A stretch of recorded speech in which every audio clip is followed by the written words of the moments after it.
So, today, the title of our talk is Living Life Authentically as an Expression of God. So the last 11 weeks, we've had many different speakers, many different topics, but actually, when we think about it, they all come back to either oneness or greatness. But to access that oneness or greatness, where do we go? Within. Within. It's within each and every one of us. And what is also within each and every one of us is our heart, and our joy, and our gratitude, and our authenticity. And that's where our authenticity comes from. It comes from our heart. But what happens over time is sometimes we are asked to not come from the heart. And then we spend a lifetime of trying to remember how to do that and trying to become authentic. So we started out 11 weeks ago. My first talk was on infinite presence and unlimited potential. And it turned out to be a talk about the I am and how we couple the words I am with either empowering or disempowering words. And depending on the words that we used determines the level of the house that we're living in. But the goal is to always use the I am with empowering words, with words of truth, right? With words of who we really are, with words of the God that is within us. I am peace, I am joy, I am love, I am prosperous. And not I am tired or I am broke, right? Those are totally different energies. And those are really more from our ego place or from our personality place. The next week we had Reverend Robert Yarnell, who actually gave us the 3-step process of pause, pray, and play.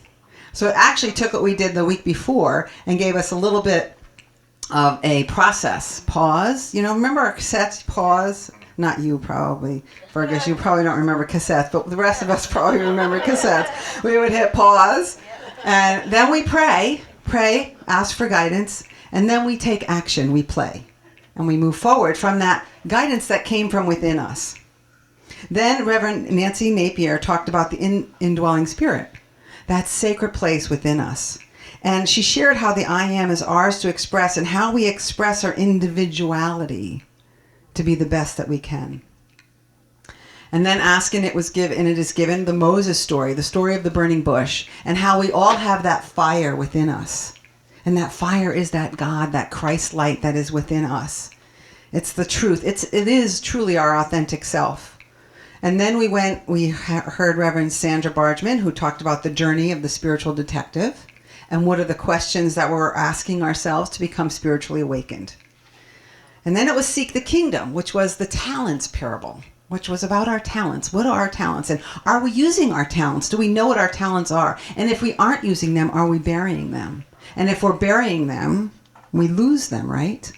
So the whole point is and that specifically is about being authentic, because each and every one of us has a different talent or 2 or 3, specific to us. It's what we came here to do and to be and to give. Then we went on to David Friedman, the hidden gift. Well, that's within us. That comes from within. And then he talked about all of the sensations that we have to feel to come forth and use that gift. And then I talked about the God-given power of love and how to take the high road, to go within and allow prayer and meditation to be our guide. To be authentic. And then Nancy came back and she talked about subtle activism. I watched her talk. It was great. And it was about the collective consciousness. Even though we're individuals, we have an impact on what's happening across the world, wherever we are. What's going on in us has an impact. And that's important that we act on that and come from that place of giftedness and not from that place of less than or ego. To always be aware and to go in and ask, what is that sacred gift that I have to give here? Today's a culmination of all these talks and tools. We're going to have some tools to leave with to access your authentic self in case you struggle with that a bit. And when, the title came to me, it made sense. But on Wednesday, I had kind of a tough week. It was my week of re-entry. And Wednesday was my designated day to write. Well, guess what? Wednesday I had nothing. I had nothing. And I was really nervous because when was I going to write this talk? So I sat and I put myself in front of the computer and ended up checking out flights for Hawaii and doing all this other stuff. I'm like, I can't, there's nothing in me. Like, I don't even know where to go to. I don't know where to go to speak about authenticity. Okay, I'm an imposter now. So now I've got that recording going on. You're an imposter, Theresa. That doesn't help much. Well, finally, a friend of mine that I was a housemate at Unity Village calls, and she's like, I'm so angry. She's like freaking out on the phone. So we're talking a little bit, and we both realize, oh, we must be going through what they call chemicalization, or when we were at Unity, we were talking about the hidden curriculum. Oh, this is the hidden curriculum taking over. I said, well, the hidden curriculum better be over by tomorrow because I got to write a talk. So I gave myself the day. I gave myself to do what I wanted to do. And it was great because the next day I had inspiration. Thursday it was great. I woke up thinking about the words I am and thinking about how I was saying the day before, I am an imposter. And just kind of like shaking my head like, you know, we teach what we need to learn, right? So it started there. And then I started thinking about my purpose. And the reality is, the truth is, our purpose, every one of us, our purpose is exactly the same. It is to be the best you that you can be. The best individual that you can be. Now, at Unity, I want to make this clear. Personality is different than individuality. Okay? Personality is the sum total of the characteristics and the opinions that comprise our current beliefs of who we are. Individuality is the real spiritual self, is the I am, is the Christ. Individuality, or I am, is the name for the unique manner in which each of us express the universal Christ idea. I express the universal Christ idea. Can we say that together? I express the universal Christ idea. And however you decide to do that, do it the best way that you can. Because then you get to experience the kingdom of heaven here on earth. Because you're being the best that you can be. And you're giving the gift of God, of yourself, to everybody else who comes in contact with you. That is your authentic self. There's no outside success that's going to help fill that place within us that we feel that longing.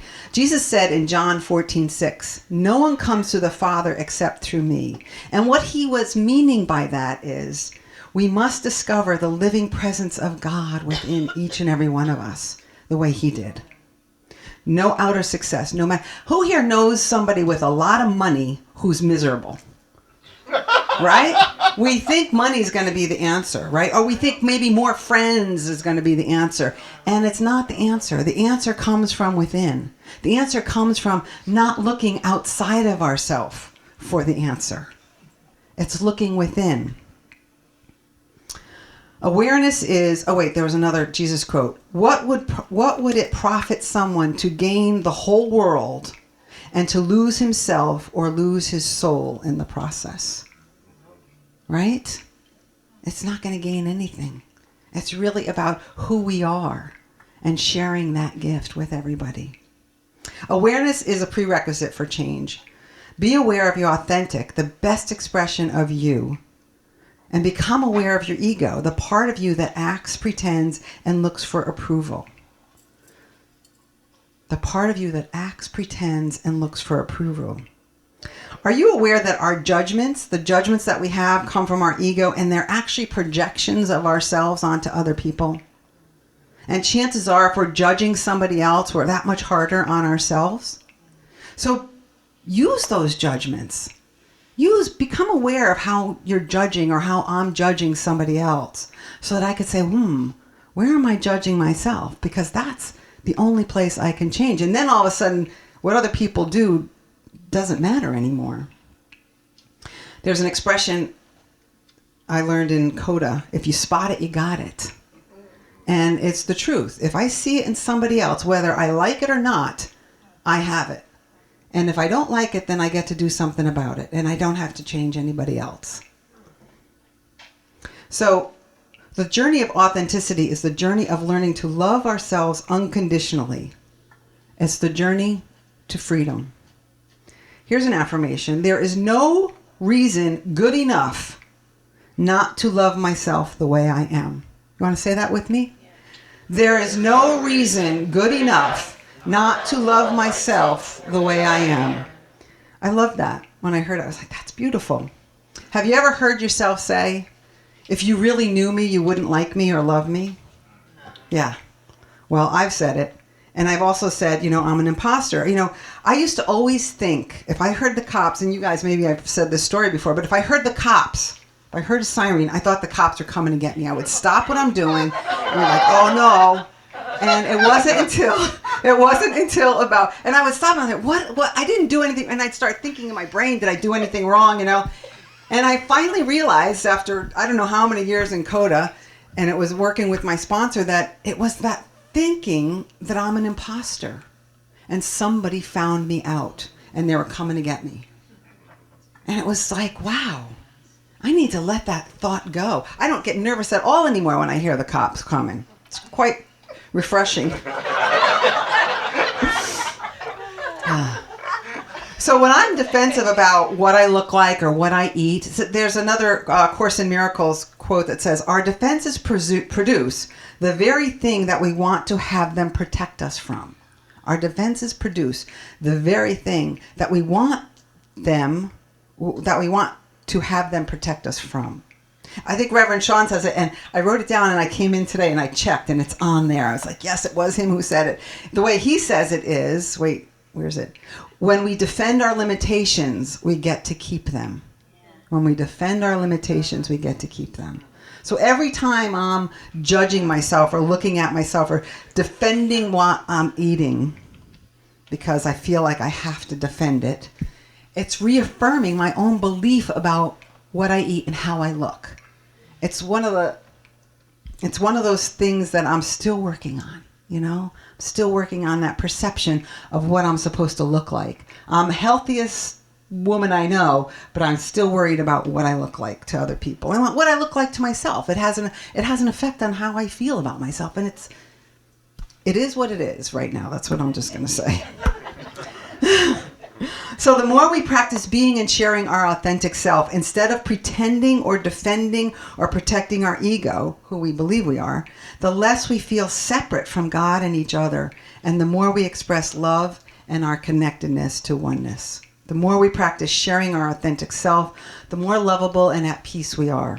Emily Cady in Lessons in Truth said, to heal my sense of separation from God and other people is releasing the need for other people's approval. Releasing the need for other... So, because when we approve of ourselves, we don't need anybody else's approval, right? It was interesting because when I did this work in CODA, it really helped me with relationships from that point on. But I'm still working on the history of relationships, the family and the friends. I was sharing with friends this weekend how I still struggle with one good friend of mine, but I've known since forever, but I still do that thing that I do, looking for her approval and putting her up on a pedestal to the point where I'm not honest about what it is I want to do. And I find myself doing things because I have a definition in my mind of what it is to support a friend, yet that friend doesn't have to do the same for me. And it's very... it's getting to me. So I know I'm at that place where I have to change it and I have to do something about it. And I'm talking about it more. So I know it's brewing and I know it's going to shift. But, it's awareness is the first step. And I've been aware of it for a long time. And now I'm having the courage to say something. And we talked a little bit about what is it that you're afraid of? And it really choked me up to think about the possibility of what this person would say back to me or the possibility of losing that friendship. Even though it's not necessarily the way I want it to be, it's something I've known for so long. So it's very interesting. So this is part of an assignment I'm giving everybody, and I'll go over it at the end of the service. But one of the ways that we can start to take a look at and become more authentic is you get a piece of paper, and at the top of the paper you put, one way I pretend in my life is, fill in the blank. one way I pretend in my life is, and you fill in the blank. And if you have 1 or 2 or 3 or 15 things, I don't know what it would be. But then you go back to the list and you say, okay, how can I change this? And how can I be more authentic? And the way you find that out, authenticity is a collection of choices that we have to make every day. It is about the choice to show up and be real, the choice to be honest, and the choice to let your true self be seen. Every day, every moment, every choice to be real and to be seen and to be authentic. That's what it is. Stuart Emery and Werner Erhard wrote a book called Actualizations. You don't have to rehearse to be yourself. The better your act works, the worse off you are. So if you have an act that you put on and it's working, the worse off you are, because that means that people are getting to know that act. They're not getting to know who you are. So let go of the ideas of the ways you think you need to act and drop into your heart and ask yourself, how do you really want to be? A trait of a spiritually healthy person is, yes, to be positive, but also not at the cost of our authenticity, not at the cost of what feeds our heart, not at the cost of what brings us joy. True, authentic joy. Remember, Jesus said, what would profit somebody to gain the whole world and to lose himself or to lose his soul? Right? Even if I gain that friendship, if I'm losing myself, it doesn't matter. And I learned that through many relationships with men for many years until I got myself into Coda. Because I kept losing myself year after year after year. Most relationships lasted 3 years for me. And by that point, I had lost so much of myself. But I finally would wake up and say, I'm gone. I got to go because I'm no longer a part of this relationship. And the guy would be stunned. He had no idea what happened. But I would be gone. And for a long time, I used to think it was the guy's fault, right? Of course, whose else fault could be? Until I had my friend Hope say, well, you're the same person in every relationship. You're the common denominator. Yikes. Okay. I guess I got to take a look at something. And she would also say to me, she'd say, you're great when you're not in a relationship. What happens to you when you get in a relationship? And it was that question that made me say, oh, all of a sudden I think I have to do things that they want to do. Like all of a sudden what brings me joy is no longer important. And that's why I would have to leave, because after 3 years there was no joy happening here and I had to go. So I'm telling you the truth. So anyway, it's the truth. So I want to talk a little bit about trust. How do we trust people? How do we trust ourselves?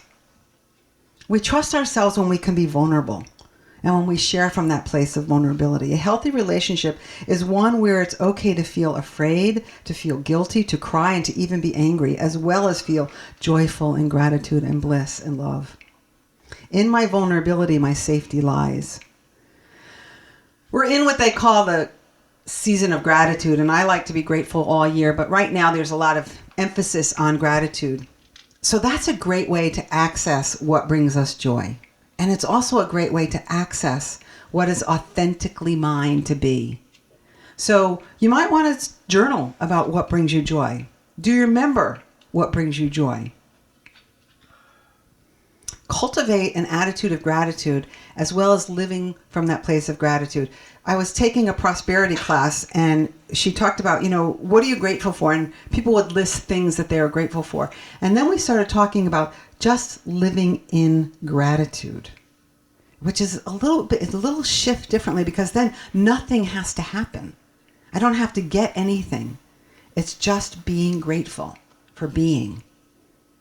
Because when I'm breathing, when I could see, if I can walk, there's something to be grateful for. And even if I can't walk, if I'm still living, there has to be something to find gratitude in and with. So to be able to come from that place of gratitude.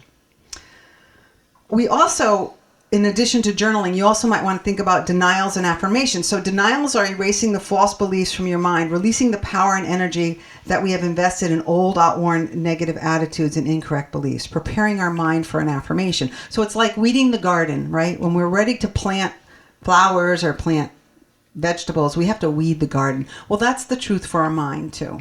And I'm not saying to look at things and act as though they don't hurt you or they don't make you feel uncomfortable, but don't give them the power anymore. Don't let them stop you in your tracks.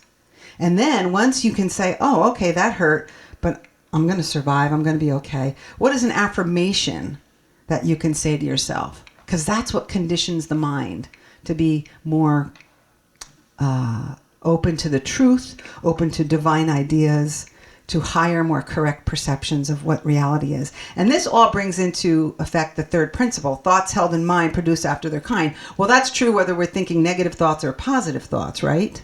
But when we become conscious and we become grateful and we start looking at denials and affirmation, we're going to have in our mind some thoughts that aren't necessarily thoughts of lack anymore, right? We're consciously taking steps to think more empowered, to think about what it is that's mine to do here. What is it that's my gift to bring? What is my authentic self here for? Focusing on joy and gratitude allows us to create or co-create a world of joy. And it's not necessarily an event. Authenticity gives us freedom to be the best that we can be. I have a quote here I'm going to read. It's one of my favorite quotes. I may start crying because when the first time I read it, it was pierced my heart. And I'm sure you've all heard it before, but I personally don't think we could ever hear it enough. It's by Marianne Williamson. Our deepest fear is not that we are inadequate. Our deepest fear is that we are powerful beyond measure. It is our light, not our darkness, that most frightens us. We ask ourselves, who am I to be brilliant, gorgeous, talented, and fabulous? Actually, who are you not to be? You are a child of God. Your playing small does not serve the world. There is nothing enlightened about shrinking so that other people won't feel insecure around you. We are all meant to shine as children do. We were born to make manifest the glory of God that is within us. It's not just in some of us, it's in everyone. And as we let our own light shine, we unconsciously give other people permission to do the same.